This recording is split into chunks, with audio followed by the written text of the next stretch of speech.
मुझे भी पैसे दे, मैंने भाई के लिए राखी लेनी है। गुड़िया बेटी, मेरे पास जो पैसे थे मैंने उनसे घर का किराया दे दिया। अब मेरे पास इतने पैसे कहाँ कि मैं आपको दे सकूं। मैं कितनी दुर्भाग्य हूँ जो इतनी छोटी सी इच्छा भी पूरी नहीं कर सकती अपनी। गुड़िया बहन, आप मम्मा को तंग ना करें। मम्मा के पास जब पैसे होंगे तो मम्मा हमें दे देंगी। बाद में क्या फायदा। गुड़िया नाराज होकर अपने घर से चली जाती है। गुड़िया सीधी गौरी कवि के पास जाती है। गौरी आंटी, मैं आपके बर्तन धो दूंगी अगर आप मुझे थोड़े से पैसे दे दें। मैंने अपने भाई के लिए राखी लेनी है। अच्छा ठीक है, तो फिर ये सारे बर्तन अच्छी तरह साफ कर दो। गुड़िया खुश हो जाती है और गौरी कवि के बर्तन धोने लगती है। गुड़िया गौरी कवि के सारे बर्तन अच्छी तरह साफ कर देती है और गौरी आंटी के पास जाती है। आंटी जाकर देख लें, मैंने बर्तन अच्छे से साफ कर दिए हैं। तो फिर मैं क्या करूं?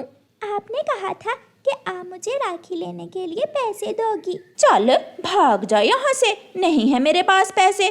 चल चल निकल यहाँ से। गुड़िया रोती हुई वहाँ से चली जाती है। फिर गुड़िया हरियाली तोती के पास जाती है। आंटी, मैंने अपने भाई के लिए राखी लेनी है, मुझे कुछ पैसे दे दे।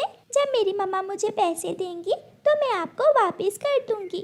छोटी चिड़िया, कल रक्षाबंधन है, मैंने तो पैसों से घर की चीजें खरीद ली हैं, मेरे पास तो पैसे नहीं हैं। गुड़िया निराश हो जाती है और उसे कोई भी पैसे नहीं देता। शाम हो जाती है और फिर रात गुड़िया खाली हाथ ही अपने घर वापस चली जाती है।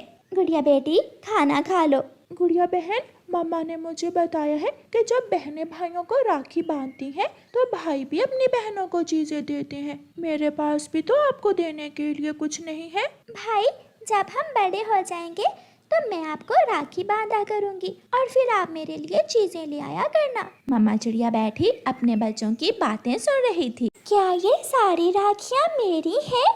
हाँ, ये सारी राखियाँ ही तुम ले सकती हो। नहीं, मैं तो इनमें से एक ही राखी लूंगी और बाकी किसी गरीब पक्षी के काम आ जाएंगी।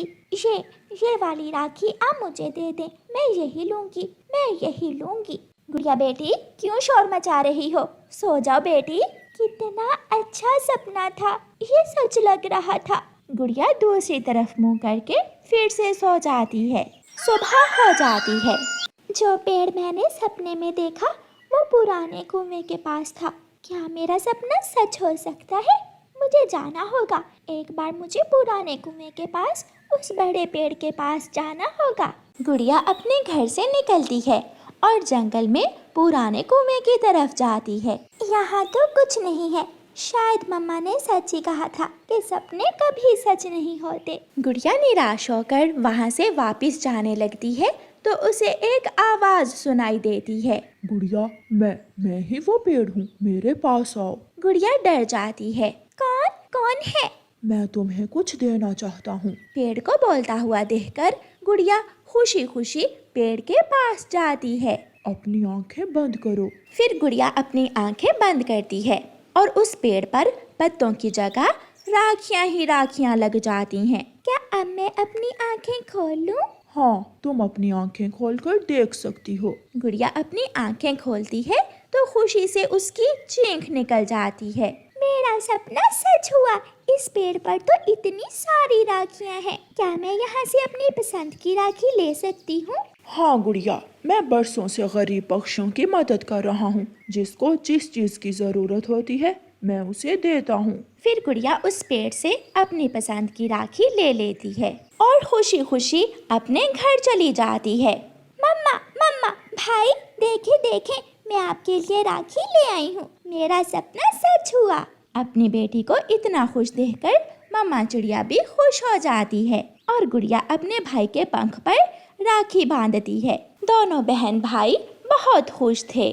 मेरे बच्चों, हमेशा ऐसे ही एक दूसरे का ख्याल रखना। जब बड़े हो जाओ तो ये वक्त याद रखना। माँ, मैं वादा करता हूँ मैं अपनी बहन को जीवन की हर खुशी दूंगा और हमेशा साथ रहूंगा। दूर किसी जंगल में एक ईमानदार और मेहनती चिड़िया रहती थी। वो बहुत ही गरीब चिड़िया थी। शाम को वो अपनी बेटी के साथ अपने घर में बैठी हुई थी कि दरवाजे पर दस्तक होती है। मम्मा चिड़िया दरवाजा खोलती है तो बाहर एक साधु पक्षी खड़ा था। बेटी, मैं भूखा हूँ, मुझे कुछ खाने को दे दो। ये सुनकर मम्मा चिड़िया सोच में पड़ जाती है। कोई बात नहीं बेटी, अगर कुछ नहीं है तो मैं चला जाता हूँ। नहीं नहीं, आप रुके, मैं आपको एक रोटी देती हूँ। फिर मम्मा चिड़िया घर जाती है। मम्मा, अगर ये एक रोटी आप उस साधु पक्षी को दे देंगी तो हम क्या खाएंगे? बेटी, घर आए सवाली को खाली हाथ नहीं मोड़ते, ऊपर वाला हमें भी खाना दे देगा। ऐसा कहते हुए मम्मा चिड़िया वो एक रोटी उस साधु पक्षी को देने के लिए ले जाती है। जुग जुग जियो बेटी, आपने मेरी भूख मिटाई, ऊपर वाला तुम्हारी भी भूख मिटाएगा। उस रात मम्मा चिड़िया और उसकी बेटी भूखी ही सो जाती हैं। दूसरी सुबह मम्मा चिड़िया जंगल में लकड़ियाँ काटने जाने वाली थी कि वहाँ एक कौवा आ जाता है। कौवा बहुत लालची और दुष्ट था, वो कामचोर भी था। चिड़िया चिड़िया, मुझे भी अपने साथ लकड़ियाँ काटने ले जाओ। कौवे भैया, आप वहाँ जाकर काम तो करते नहीं हो, उल्टा मुझे तंग करते हो। नहीं नहीं चिड़िया, अब मैंने सोच लिया है, मैं मेहनत करूँगा और मेहनत करके बड़ा ऊंचा पक्षी बनूंगा। चिड़िया कौवे को अपने साथ ले जाती है। जंगल जाते ही कौवे को नींद आने लगती है। चिड़िया चिड़िया, तुम लकड़ियाँ काट लो, जब कट जाए तो मुझे बता देना, मैं लकड़ियाँ इकट्ठी कर लूँगा। मैंने कहा था ना कि तुम कामचोर और आलसी हो। चिड़िया अपने काम पर लग जाती है और कौवा सो जाता है। चिड़िया लकड़ियाँ काट रही थी कि वहाँ वही साधु पक्षी आ जाता है। चिड़िया बेटी, कल रात तुमने मेरी मदद की और आज मैं भी तुम्हारी मदद करना चाहता हूँ। वो कैसे साधु बाबा? चिड़िया, वो सामने बड़े पेड़ के पीछे एक पेड़ है, तुम उस पेड़ से जाकर एक फल तोड़ सकती हो, वो फल तुम्हारे बहुत काम आएगा। साधु पक्षी ये कहकर वहाँ से चला जाता है और चिड़िया उस साधु पक्षी के बताए हुए पेड़ की तरफ जाती है। चिड़िया के सामने एक एप्पल का पेड़ था जिस पर सोने के एप्पल लगे हुए थे। ये देखकर चिड़िया हैरान हो जाती है। ये तो जादुई सोने के एप्पल वाला पेड़ है, साधु बाबा ने सच में मेरी मदद की है। चिड़िया उस पेड़ से एक सोने का एप्पल तोड़ती है। मेरे लिए तो ये एक सोने का एप्पल ही बहुत है, मेरी जिंदगी अच्छी गुजर जाएगी। चिड़िया वो सोने का एप्पल तोड़कर वापस आती है तो कौवा अभी तक सो रहा था। चिड़िया कौवे को आवाज देती है, कौवे, ओए कौवे, उठो, देखो देखो, मुझे सोने का एप्पल मिला है, जाओ तुम भी उस पेड़ से सोने का एप्पल तोड़ लो। चिड़िया की ये बात सुनकर कालू कौवा तुरंत उठकर बैठ जाता है। कहाँ चिड़िया? वो सामने वाले बड़े पेड़ के पीछे। चिड़िया अपना सोने का एप्पल लेकर घर चली जाती है। कौवा भी दौड़कर उस सोने के एप्पल वाले पेड़ के पास पहुंच जाता है। मैं अमीर बन गया, अब जल्दी से घर से टोकरी लेकर आता हूँ और इस सोने के एप्पल वाले पेड़ से सारे ही सोने के एप्पल तोड़ लेता हूँ। कौवा घर जाता है। गोरी गोरी पत्नी, कहाँ हो, जल्दी से मुझे टोकरी दो। कालू, क्यों शोर मचा रहे हो? कालू कौवा अपनी पत्नी को सारी बात बताता है। जल्दी चलो कालू, कहीं कोई दूसरा पक्षी वो सोने के एप्पल हमसे पहले ही न तोड़ ले। फिर कौवा और कौवी अपनी टोकरी लेकर जल्दी जल्दी जंगल की तरफ जाते हैं। रास्ते में कौवे और कौवी को वही साधु पक्षी मिलता है। कौवे और कौवी, लो ये सोने का एप्पल ले लो और वापस जाओ, तुम्हारी इच्छा मैंने पूरी कर दी। चल हट, परे हो जा, मैं तो उसी सोने के एप्पल वाले पेड़ से सोने के एप्पल तोड़ूंगा और सारे ही तोड़ूंगा। साधु बाबा, तुम ये अपना एप्पल किसी दूसरे पक्षी को दे दो। कौवा और कौवी भागते हुए सोने के एप्पल के पेड़ के पास पहुंच जाते हैं और उस पेड़ से सोने के एप्पल तोड़ तोड़ कर अपनी टोकरी भर लेते हैं। कालू, वो ऊपर एक रह गया है, रुको मैं वो भी तोड़ लूं। ऐसे कौवा और कौवी वो पेड़ खाली कर देते हैं। कालू कौवा और गोरी कौवी वो सोने के एप्पल वाली टोकरी लेकर जल्दी से घर आते हैं। कालू जी, एक बार मैं टोकरी से सोने के एप्पल गिन लूं।